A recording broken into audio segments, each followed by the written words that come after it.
দাজ্জাল বর্তমানে কোথায় আছে? ফাতেমা বিনতে কায়েস রাদিয়াল্লাহু হতে বর্ণিত, তিনি বলেন, আমি মসজিদে গমন করে নবী সাল্লাল্লাহু আলাইহি সাল্লামের সাথে নামাজ আদায় করলাম। আমি ছিলাম মহিলাদের কাতারে। তিনি নামাজ শেষে হাসতে হাসতে মিম্বারে উঠলেন। প্রথমেই তিনি বললেন, প্রত্যেকেই যেন আপন আপন জায়গায় বসে থাকে। অতঃপর তিনি বললেন, তোমরা কি জানো আমি কেন তোমাদেরকে একত্রিত করেছি? তারা বললেন, আল্লাহ এবং তার রাসূলই ভালো জানেন।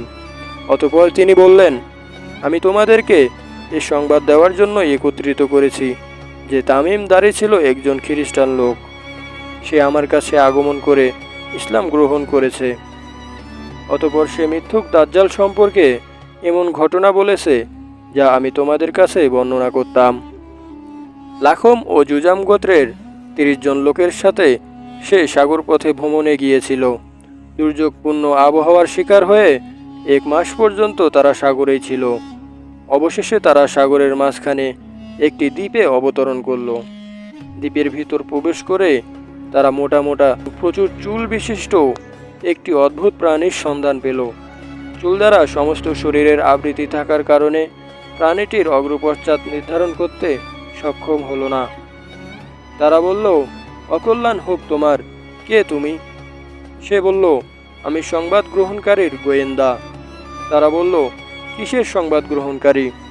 অতঃপর প্রাণীটি দ্বীপের মধ্যে একটি ঘরের দিকে ইঙ্গিত করে বলল, হে লোক সকল, তোমরা এই ঘরের ভিতর অবস্থানরত লোকটির কাছে যাও। সে তোমাদের কাছে থেকে সংবাদ গ্রহণ করার জন্য অধীর অপেক্ষা করছে। তামিম দারি বললেন, প্রাণীটি যখন একজন লোকের কথা বলল তখন আমাদের ভয় হলো যে হতে পারে সে একটি শয়তান। তথাপিও আমরা ভীত হয়ে দ্রুত অগ্রসর হয়ে ঘরটির ভিতরে প্রবেশ করলাম। সেখানে প্রবেশ করে আমরা বৃহদাকার একটি মানুষ দেখতে পেলাম। এত বড় আকৃতির মানুষ আমরা ইতিপূর্বে আর কখনোই দেখিনি।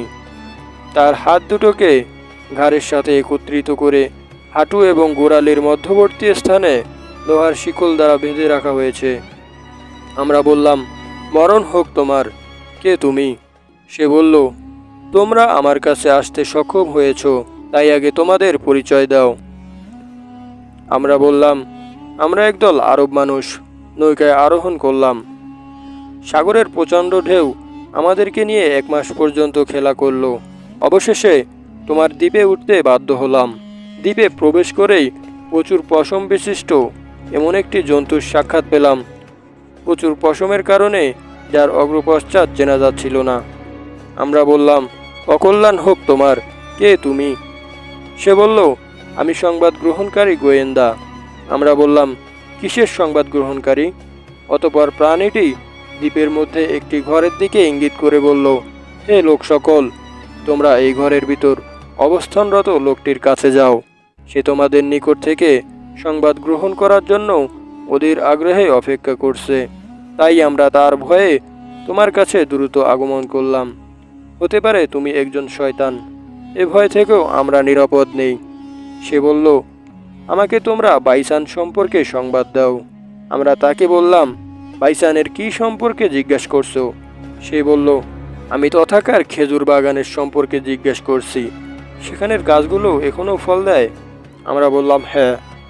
সে বলল, সেদিন বেশি দূর নয় যেদিন গাছগুলোতে কোনো ফল ধরবে না। অতঃপর সে বলল, আমাকে বুহাইরাতুত তাবারিয়া সম্পর্কে সংবাদ দাও।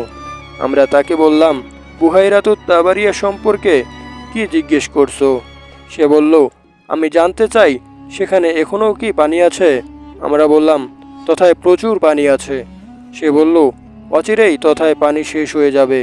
সে পুনরায় বলল, আমাকে জুগার নামক ঝর্ণা সম্পর্কে সংবাদ দাও।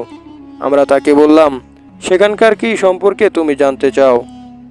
সে বলল, আমি জানতে চাই সেখানে কি এখনও পানি আছে?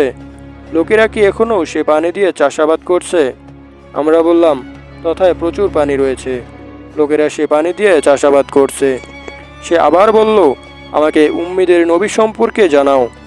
আমরা বললাম, সে মক্কা আগমন করে বর্তমান মদিনায় হিজরত করছে। সে বলল, আরবরা কি তার সাথে যুদ্ধ করেছে? বললাম, হ্যাঁ। সে বলল, ফলাফলে কি হয়েছে? আমরা তাকে সংবাদ দিলাম যে পার্শ্ববর্তী আরবদের উপর তিনি জয়লাভ করেছেন, ফলে তারা তার অনুগত স্বীকার করে নিয়েছে। সে বলল, তাই নাকি? আমরা বললাম, হ্যাঁ তাই। সে বলল, তার অনুগত করাই তাদের জন্য ভালো। এখন আমার কথা শুনো, আমি হলাম দাজ্জাল। অচিরেই আমাকে বের হওয়ার অনুমতি দেওয়া হবে। আমি বের হয়ে 40 দিনের ভিতরে পৃথিবীর সমস্ত দেশ ভ্রমণ করব। তবে মক্কা মদিনায় প্রবেশ করার আমার জন্য নিষিদ্ধ থাকবে। যখনই আমি মক্কা বা মদিনায় প্রবেশ করতে চাইব, তখন এই ফেরেশতাগণ কোষমুক্ত তলোয়ার হাতে নিয়ে আমাকে তাড়া করবে। মক্কা মদিনার প্রতিটি প্রবেশপথে ফেরেশতাগণ পাহারা দিবে।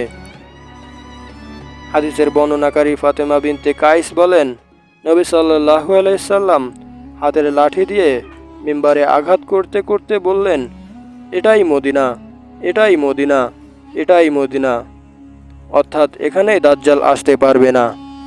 অতঃপর নবী সাল্লাল্লাহু আলাইহি সাল্লাম মানুষকে লক্ষ্য করে বললেন, তামিমদারির হাদিসটি আমার কাছে খুবই ভালো লেগেছে।